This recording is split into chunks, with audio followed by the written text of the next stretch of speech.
Udah sering coba, bagus memang kan. Cuma solusi yang pertama saya minta tuh ada nggak ini untuk lamirnya, ada yang solusi lamirnya biar awet juga jadi mereka pengaruhnya.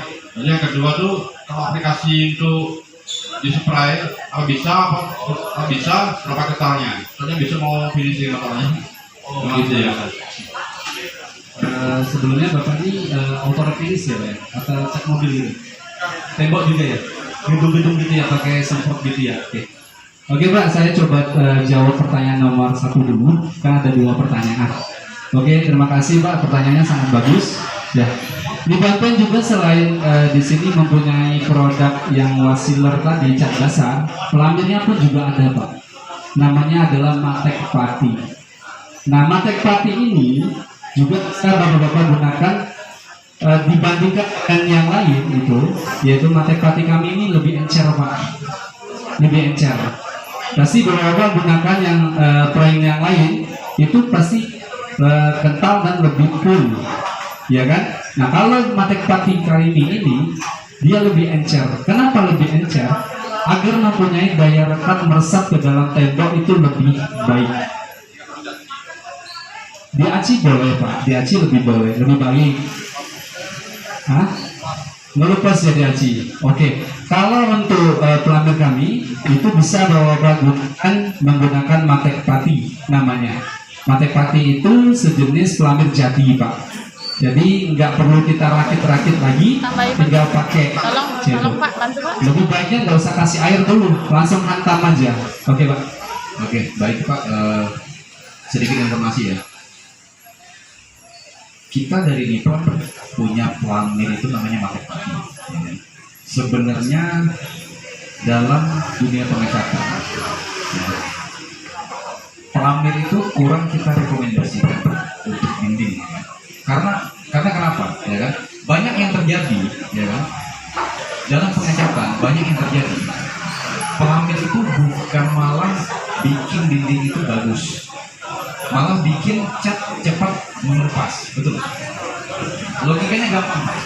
Misalkan Bapak lihat cat yang terkelupas warna biru atau hijau, ya kan? Kalau misalkan betul itu cat yang terkelupas, Bapak lihat aja baliknya. Itu apa betul? Warna biru atau hijau? Tapi kebanyakan apa yang terjadi? Warnanya warna putih.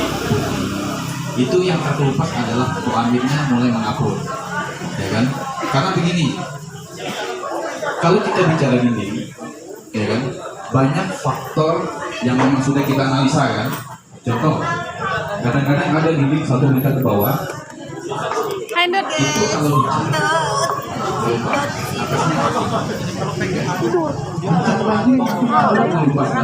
atasnya apa? Nah itu biasa.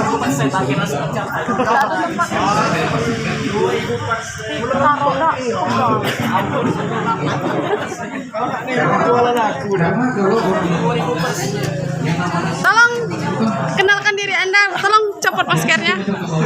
Iya, nanti saya upload di YouTube ya, tolong subscribe.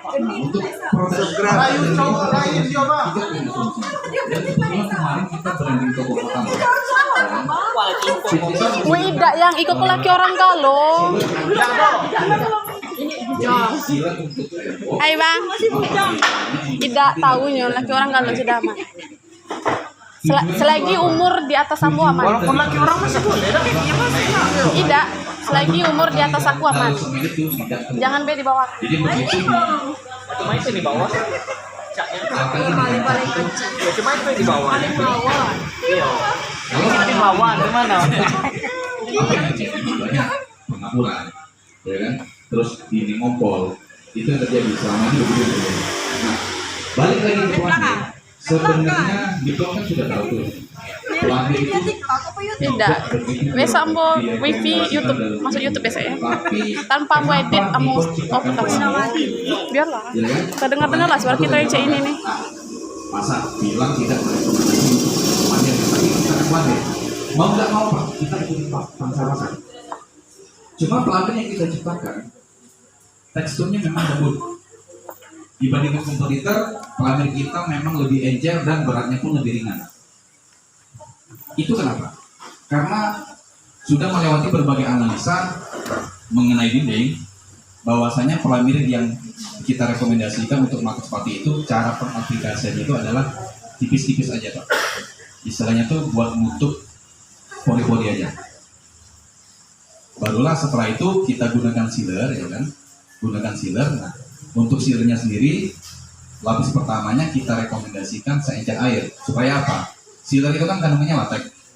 Ada zat seperti karet kan. Kalau sealer tuh kalau ketebalan beberapa mikron, ketebalan tertentu, kalau Bapak keringkan, Bapak tarik itu kayak karet. Betul nggak? Itu nggak pengalaman Bapak? Nah, tujuannya latex itu biar bisa meresap ke tembok. Setelah meresap ke tembok, diharapkan alkali dalam dinding itu yang dalam kandungan semen itu bisa dikunci sama zat itu. Begitu dilumuri lagi oleh lapis kedua, dia sudah terkunci, tidak keluar. Tapi kita tidak bisa pastikan kalau misalkan contoh ada cat bilang 10 tahun, 5 tahun ya kan? Ya nah yang namanya bahasa marketing gitu Pak. Ya kan? 10 tahun memang nggak bosan, nggak ganti warna 10 tahun. Ya nggak? Kalau semua tuan rumah pengennya cat yang tahan 10 tahun, saya jamin bapak-bapak bakal ngeluh. Ya kan? Betul nggak kira-kira? Setuju kan? Ini cuma kita buat ini aja Pak, buat sharing aja kan. Yang penting Bapak kan sudah tahu nih, oh begini ya kan. Ini yang kita dapat aja sih Pak, begini. Kasusnya seperti ini gitu kan. Ya tergantung Bapak sendiri. Kalau misalkan Bapak pengen misalkan hasil yang Bapak tampilkan, ya kasih hasil yang terbaik untuk konsumen. Tapi kalau Bapak sekira si konsumen sudah Bapak pegang dan sekali bisa ada job di situ, ya Bapak atur sendiri di lapangan. Ya kan? Setuju nggak Pak?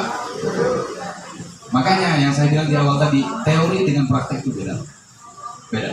Kadang-kadang yang terjadi ya di Sumatera, bukan cuma di Sumatera sih, di seluruh Indonesia ada yang lebih bagus lagi dari pelamir katanya kan, lebih kuat pakai lem, ya kan? Semen putih campur lem, ya. Nah itu dalam dunia pengecatan, walaupun orang pabrik sekalipun itu tidak ada Pak ilmu seperti itu Pak. Tapi kenyataannya memang betul. Ya kan memang betul itu yang terjadi. Makanya Nippon sudah gali segala macam informasi dari seluruh Indonesia ya kan. Kita sudah adakan gathering mandor ini sejak tahun 2016. Jadi sudah banyak kasus yang kita jumpai, makanya kita ciptakan Matex Pati. Ya kan? Kebetulan di Hakama Jaya ada, Matex Pati ada. Dan harganya pun ya beda-beda tipis Bapak dengan kompetitor. Dan Bapak boleh coba. Encer. Kenapa encer? Sudah saya jawab Pak. Itu, ya kan. Terus kalaupun dia butuh diamplas, ya kan. Yang kita jumpai di lapangan, setiap orang habis pelamir diamplas itu debunya minta ampun, ya kan. Debunya minta ampun. Kalau Matex Pati Bapak boleh coba. Saya nggak bisa janji banyak, Bapak boleh coba aja. Mengenai kualitas, saya tidak bilang kualitas produk kami yang paling hebat, tidak. Cuma kalau ditanya apakah bisa bersaing dengan kompetitor, saya berani jawab bisa. Kalau jamin, yaitu tergantung orang ya Pak yang bilang ini bagus, ini enggak. Contoh, ada yang bilang merek A bagus cat ya kan, saya pakai merek A bagus, merek Nippon jelek, betul kan? Ada lagi yang bilang merek Nippon bagus, merek B jelek. Ada lagi yang bilang merek B bagus, merek C jelek. Salahnya cuma satu Pak. Dosanya itu balik lagi ke cat yang pertama. Dinding baru, apa cat yang pertama itulah yang jadi penyebabnya. Betul nggak? Dindingnya baru, ya kan masih lembab, maksa pengen ngecat, jelek, luntur kan? Ganti merek, kebetulan pakai cibluk, tahu cibluk kan? Nah, itu menengah ke bawah kan? Bagus pakai cibluk.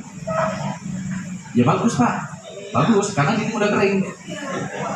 Kasus yang terjadi seperti itu Pak, sudah kita gali segala macam informasi di lapangan. Itu yang banyak terjadi. Mengenai betul atau tidak ya bapak-bapak tahu lah pasti, ya kan? Karena kalau kita ngomongin merek cat, sebetulnya semua sama. Tergantung pengertiannya seperti apa. Balik-balik lagi tergantung kebutuhan bapak-bapak seperti apa, ya kan? Apakah pengen istilahnya itu menampilkan kualitas yang eksklusif, apakah pengen ya kalau udah dipegang ya udah lah, ini konsumen udah tahu gitu kan, setahun sekali ganti warna, betul nggak? bosan kan, pengen ganti-ganti terus. Bila perlu Idul Fitri warnanya hijau, Idul Adha ganti lagi warna kuning, ya kan? Natal ganti lagi, tahun baru ganti lagi, kan ada kan konsumen yang seperti itu kan? Nah itulah Pak, itu balik-balik lagi praktek tetap bapak-bapak lah yang kita tahu. Kita cuma kita sharing aja di sini, ya kan? Ya betul Pak, biar lancar Pak, gitu kan? Nah sekali lagi support dari kita apa, ya kan? Ini saya tambahnya Pak, pemangku kepentingan. Jadi dalam hal ini kita sudah analisa yang punya kepentingan itu dalam marketing cat ini ada 4, ya kan? Nippon Paint, ya kan? Itu mutlak punya kepentingan karena kami butuh omset Pak. Kami butuh omset, perusahaan butuh cuan buat gaji kami, ya kan? Itu sudah mutlak Pak. Nah kami biasanya hubungan dengan toko selama ini yang terjadi, ya kan? Hubungan dengan toko hubungan dengan bapak-bapak. Tanpa bapak-bapak tahu salesnya siapa, Nippon Paint itu siapa sih gitu kan? Nggak pernah tahu. Taunya kalau beli Vinylite ya udah Vinylite, beli Vinylite taunya Vinylite gitu kan? Nggak tahu itu. Pokoknya Vinylite adanya Nippon Paint. Vinylite saya nggak tahu Nippon Paint, saya tahu Vinylite gitu. Ada yang kayak gitu. Nah sekarang kami mau perkenalkan diri kami hadir di tengah bapak-bapak. Kemudian yang berkepentingan lagi apa? Pemilik rumah. Pemilik rumah bisa kita support langsung juga Pak. Ini kan ada garis ini. Nippon Paint ke pemilik toko sudah jelas.